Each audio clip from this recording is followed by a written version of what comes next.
2024 మధ్యలోకి వచ్చేసరికి నేను జీరో అయిపోయా. మొత్తం ఫుల్ డిప్. చాలా బ్రాండ్స్ ఇప్పుడు ఆండ్రాయిడ్ స్మార్ట్ ఫోన్స్లోనే one of the biggest company నుంచి కూడా నాకు ఆఫర్ వచ్చింది. ఒక 10-15 వీడియోలు చేయాలంటే మీరు ఎంత తీసుకుంటారని చెప్పి నాకు శక్తి ఉన్నంత వరకు నా సొంత డబ్బులు పెట్టుకొని మొబైల్స్ కొనుక్కుంటాను, రివ్యూ చేసుకుంటాను. 2024 చూస్తేనే అయిపోయింది. సంవత్సరం ఎలా గడిచిపోయిందో కూడా తెలియలేదు, అంత ఫాస్ట్గా అయిపోయినట్టు అనిపిస్తుంది. అప్పుడే 2025లోకి మనం వచ్చేసాం. అయితే బేసిక్గా నేను న్యూ ఇయర్ టాపిక్లోకి వచ్చేసరికి RGB ఒక డైలాగ్ చెప్తాడు, సంవత్సరం మారినంత మాత్రం ఏం మారదు, జస్ట్ క్యాలెండర్లో 24 నుంచి 25 వస్తుంది, మిగతాదంతా ఏం మారదు. ఈ సంవత్సరంలో కూడా అదే 365 రోజులు, రోజుకి 24 గంటలే ఉంటాయి. సేమ్ కిందటి సంవత్సరం ఎలా ఉండదో అంతే ఉంటుంది, ఏం తేడా ఉండదు. ఇది నేను ఖచ్చితంగా నమ్ముతాను. కాకపోతే మన లైఫ్ లో ఒక టార్గెట్ పెట్టుకొని పని చేస్తున్నప్పుడు ఆ టార్గెట్ రీచ్ కావడానికి ఈ 1 ఇయర్, కొత్త సంవత్సరం స్టార్టింగ్ నుంచి ఎండింగ్ వరకు మనం ఒక టార్గెట్ పెట్టుకొని ఒక గోల్ లాగా మనం పని చేసుకోవచ్చు. అండ్ అలా పని చేసుకునే వాళ్ళకి ఈ new year resolutions, new year targets అనేవి చాలా బాగా యూజ్ అవుతాయి. పోయిన సంవత్సరంలో కూడా కొన్ని టార్గెట్స్ పెట్టుకొని ఉంటాం. వాళ్ళలో కొంతమంది టార్గెట్స్ రీచ్ అయి ఉంటారు, కొంతమంది నాలాంటి వాళ్ళ టార్గెట్స్ రీచ్ అయి ఉంటారు. అలా టార్గెట్స్ రీచ్ కాని వాళ్ళకి మళ్ళా రీఫ్రెష్ అయ్యి మళ్ళా రీఛార్జ్ అయ్యి ఈ కొత్త సంవత్సరంలో మళ్ళా ఒక కొత్త ఎనర్జీ తోటి మళ్ళా ఒక కొత్త టార్గెట్ పెట్టుకొని 100% ఎఫర్ట్స్ తోటి గాడ్ మోడ్ లో వర్క్ చేయడానికి, మన టార్గెట్స్ రీచ్ కావడానికి ఈ న్యూ ఇయర్ కాన్సెప్ట్ అనేది చాలా బాగా యూజ్ అవుతుంది. అలా ఈ కొత్త సంవత్సరం ఒక కొత్త టార్గెట్ పెట్టుకొని, ఒక కొత్త గోల్ పెట్టుకొని, కొత్త ఎనర్జీ తోటి గాడ్ మోడ్ లో ఫుల్ పొటెన్షియల్ తో వర్క్ చేసి మీ టార్గెట్స్ రీచ్ కావాలనుకున్న ప్రతి ఒక్కరికి అండ్ మన ఛానల్ చూస్తున్న ప్రతి ఒక్క వ్యూవర్ కి, ప్రతి ఒక్క సబ్స్క్రైబర్ కి wish you a very happy new year. ఈ సంవత్సరం మీరు అనుకున్నట్టుగా మీ టార్గెట్స్ అన్ని రీచ్ కావాలి, మీ గోల్స్ అన్ని రీచ్ కావాలి. ఈ సంవత్సరం అంతా కూడా మీకు బాగా కలిసి రావాలని నేను నా మనస్ఫూర్తిగా కోరుకుంటున్నాను. అండ్ ఇక 2025లో తెలుగు టెక్నో స్ప్రింగ్ మన ఛానల్ రెజల్యూషన్స్ ఏంటి, మన ఛానల్ గోల్స్ ఏంటి, వీటి గురించి మాట్లాడుకునే ముందు ఒకసారి కొంచెం 2024 గురించి మాట్లాడాలనుకుంటున్నా. ఎందుకంటే ప్రతి ఒక్క సంవత్సరం నేను ఈ డైలాగ్ చెప్తా. 2023 నుంచి 2024కి వచ్చినప్పుడు 2023 వాజ్ ద బెస్ట్ ఇయర్ అని చెప్పా. అండ్ నెక్స్ట్ ఇప్పుడు 2024 was the best year in my life. ఎందుకంటే నా లైఫ్ లో 2024ని ఒక లెవెల్ దగ్గర స్టార్ట్ చేశా.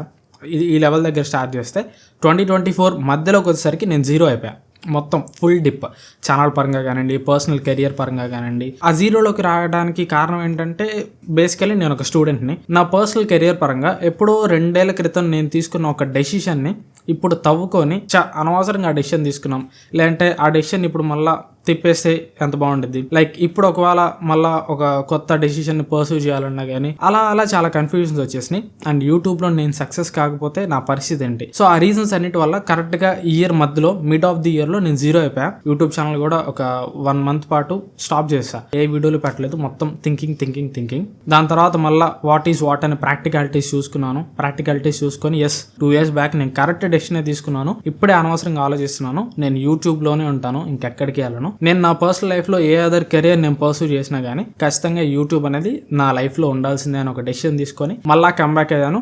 At the end of the year మళ్ళా నా channel start of the year లో ఎక్కడ నేను చూసుకున్నాను, ఎండ్ ఆఫ్ ది ఇయర్ లో కూడా అక్కడే నేను చూసుకుంటున్నా. స్టార్టింగ్ ఆఫ్ ది ఇయర్ లో ఛానల్ కి ఎన్ని వ్యూస్, ఛానల్ ఏ పొజిషన్ లో ఉందో, కరెక్ట్ గా ఏ పీక్ టైంలో నేను వదిలేసానని బాధపడుతున్నానో అదే పీక్ టైంకి మళ్ళీ ఎండ్ ఆఫ్ ది ఇయర్ కల్లా ఛానల్ నేను తీసుకొని వచ్చా. సో 2024ని ఒక మంచి పీక్ పాయింట్ లో స్టార్ట్ చేశాను. పీక్ పాయింట్ నుంచి జీరోకి కింద పడ్డాను, మళ్ళీ ఆ జీరో నుంచి మళ్ళీ పీక్ పాయింట్ కి స్టార్ట్ అయ్యాను. చాలా నేర్చుకున్నాయి 2024లో. అండ్ ఇంకోటి 2024 స్టార్ట్ అయినప్పుడు కొన్ని రెజల్యూషన్స్ నేను పెట్టుకున్నా, అప్పుడు కూడా ఒక వీడియో చేశా. ఆ వీడియోలో చెప్పిన ఒక్క రెజల్యూషన్, ఒక్క టార్గెట్ ని కూడా మనం 2024లో అచీవ్ చేయలేదు.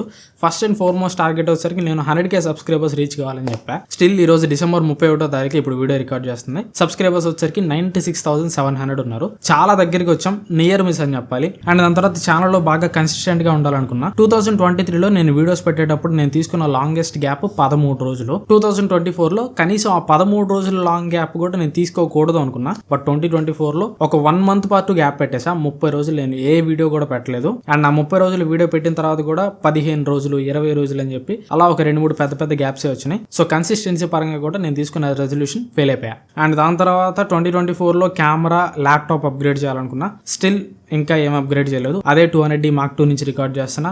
అదే డిస్ప్లే పోయిన MacBook Air M1 నుంచి ఎడిట్ చేస్తున్నా. But no problem at all. So 2024లో పెట్టుకున్న ఏ ఒక్క న్యూ ఇయర్ రెజల్యూషన్ కూడా నేను చేయలేకపోయాను. సబ్స్క్రైబర్స్ టార్గెట్ అయితే నియర్ మిస్ కొట్టా అని చెప్పాలి. వీటన్నిటికి కారణం ఏంటంటే మధ్యలో నేను ఇందాక చెప్పా కదా, ఒక పాయింట్ లో జీరో అయిపోయాయని చెప్పి. ఆల్రెడీ తీసుకున్న ఒక డెసిషన్ గురించి ఓవర్ థింక్ చేసేసి మళ్ళీ అదే జానర్ వైపు వెళ్దాము, యూట్యూబ్ ఛానల్ ఆపేద్దాం, ఇంకొక కెరియర్ పర్సూ చేద్దాం అని చెప్పి ఓవర్ థింక్ చేయడం వల్ల వేటి మీద కాన్సన్ట్రేట్ చేయలేక 2024లో నేను ఫెయిల్ అయ్యా. బట్ 2024లో ఫెయిల్ అవ్వచ్చు, కానీ 2025లో మాత్రం ఫెయిల్ గాను. ఎందుకంటే ఆల్రెడీ ఇప్పుడు ఒక స్టాండ్ స్టూడ్ డెసిషన్ తీసుకుని ఉన్నా. నేను నా లైఫ్లో ఏం చేసినా కానీ యూట్యూబ్ నా జీవితంలో ఉంటుంది. సో యూట్యూబ్ ఎక్కడికి పోదు. సో 2025లో 2024లో నేను ఏమేమైతే మిస్ చేశానో అవన్నీ కూడా అచీవ్ చేయాలనుకుంటున్నా. 2025లో మన టార్గెట్స్ ఏంటంటే ఫస్ట్ 100K సబ్స్క్రైబర్స్ అయితే ఆబ్వియస్లీ అయిపోతారు, కాకపోతే విత్ ఇన్ ఫస్ట్ మంత్ అయిపోవాలి. జనవరి అయిపోయేసరికి 100K సబ్స్క్రైబర్స్ మనకి కంప్లీట్ అయిపోయి ఉండాలి. అండ్ దాని తర్వాత ఇంకా స్పెషల్గా ఛానల్ రెజల్యూషన్స్ అయితే సబ్స్క్రైబర్స్ పరంగా కానీ దేని పరంగా ఇంత టార్గెట్ అని పెట్టుకోలేదు. టార్గెట్ అని ఎందుకు పెట్టుకోలేదంటే ఇఫ్ ఇన్ కేస్ మనం ఆ టార్గెట్ ని కొద్దిగా తొందరగా అచీవ్ చేసాం అనుకోండి, మనం రిలాక్స్ అయిపోతాం.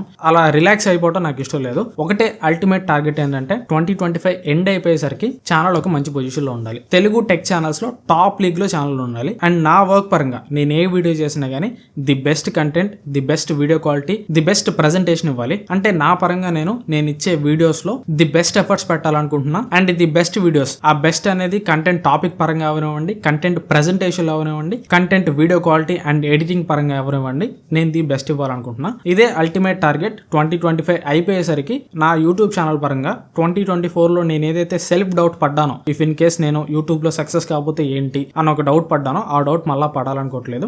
2025 అయిపోయేసరికి యూట్యూబ్ ఛానల్ పరంగా మళ్ళీ వెనక్కి తిరిగి చూసుకోకూడదు, ఒక మంచి పొజిషన్ లో ఉండాలని కోరుకుంటున్నా. అండ్ ఇంకొక రెజల్యూషన్ కూడా ఉంది, ఇది రివ్యూ యూనిట్స్ పరంగా. ఈ మధ్య మనకి చాలా బ్రాండ్స్ నుంచి కాల్స్ అవి వస్తున్నాయి, చాలా మంది రివ్యూ యూనిట్స్ పంపిస్తా ఉంటున్నారు. సో ఆ రివ్యూ యూనిట్స్ పరంగా కూడా ఇప్పటి వరకు నేను ఎప్పుడు కూడా ఒక్క పెయిడ్ రివ్యూ కూడా చేయలేదు మొబైల్స్ పరంగా. అఫ్ కోర్స్ ఈ మ్యాట్రెస్లు వీటి పరంగా నేను పెయిడ్ ప్రమోషన్స్ చేశా, కాకపోతే ఏది కూడా డబ్బులు తీసుకొని నేను తప్పు చెప్పలేదు. వేక్ ఫిట్ మ్యాట్రెస్ వీడియో మొన్న వచ్చింది, దానికి డబ్బులు తీసుకున్నాను నేను, కాకపోతే ఎక్కడ కూడా ఫేక్ చెప్పలేదు. నాకు నచ్చిన విషయాలు మాత్రమే చెప్పాను. అండ్ మ్యాట్రెస్ పరంగా ఇంకా నచ్చని విషయాలు ఏముంటాయి చెప్పండి. నాకైతే మ్యాట్రెస్ చాలా బాగా నచ్చింది, నేను వీడియోలో కూడా అదే చెప్పా. సో డబ్బులు తీసుకొని ఎక్కడ కూడా ఇప్పటి వరకు నేను ఎక్కడ ఫేక్ ప్రమోషన్ చేయలేదు. అండ్ మొబైల్స్ విషయంలో మాత్రం అది ఇంకా నేను స్ట్రిక్ట్ గా తీసుకుంటాను. చాలా బ్రాండ్స్ ఇప్పుడు ఆండ్రాయిడ్ స్మార్ట్ ఫోన్స్ లోనే one of the biggest company నుంచి కూడా నాకు ఆఫర్ వచ్చింది, ఒక 10-15 వీడియోలు చేయాలంటే మీరు ఎంత తీసుకుంటారని చెప్పి. కాకపోతే వాళ్ళు అక్కడ ఏం చెప్పారంటే జస్ట్ మీకు ఒక స్క్రిప్ట్ ఇస్తాం, ఆ స్క్రిప్ట్ మాత్రం మీరు చదవాలని చెప్పారు. దాన్ని నేను సింప్లీ రిజెక్ట్ చేశాను. ఈవెన్ వాళ్ళకు మొబైల్ ఫోన్ డిస్పాచ్ చేసిన తర్వాత కూడా నేను వద్దని చెప్పి దాన్ని వెనక్కి పంపించేశాను. సో దీని పరంగా నేను స్ట్రాంగ్ గా నిలబడాలనుకుంటున్నాను.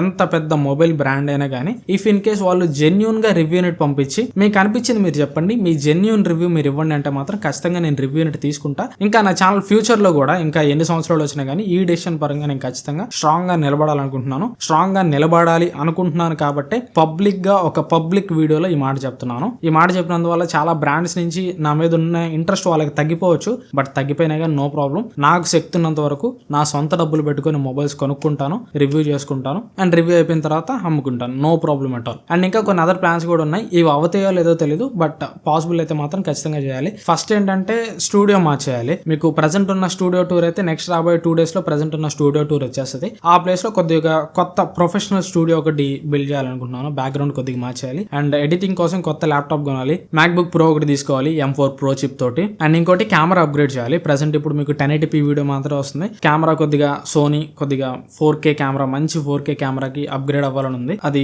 బాడీ మాత్రమే 2 lakhs అవుతుంది. సో చూడాలి. ఖర్చులు చూసుకుంటే దాదాపు ఈ సంవత్సరంలో ఒక 5 lakhs వరకు ఖర్చులు అయిపోతాయి. నాకు వచ్చిన ఈచ్ అండ్ ఎవ్రీ రూపీ కూడా మళ్ళీ యూట్యూబ్ ఛానల్ మీద పెట్టాలనుకుంటున్నాను. ఈ సంవత్సరంలో ఖచ్చితంగా ఛానల్ లో ఒక మంచి గుడ్ పొజిషన్ అయితే నిలబెట్టాలి. ఇది ఓవరాల్ గా 2025 కి నాకున్న ప్లాన్స్ అయితే. మీరు ఏమన్నా ప్లాన్స్ వేసుకున్నారా? ఒకవేళ మీరు వేసుకున్న ప్లాన్స్ ఒకవేళ మీరు షేర్ చేసుకోవాలంటే కింద కామెంట్స్ లో కూడా మీరు షేర్ చేసుకోవచ్చు. నేను కూడా వాటిని చదువుతాను. అండ్ మీరు ప్లాన్ చేసుకున్న ప్లాన్స్ అన్ని కూడా ఖచ్చితంగా వర్కౌట్ కావాలని నేను కోరుకుంటాను. Thanks for watching. మళ్ళీ నెక్స్ట్ వీడియోలో కలుస్తాను. Bye bye.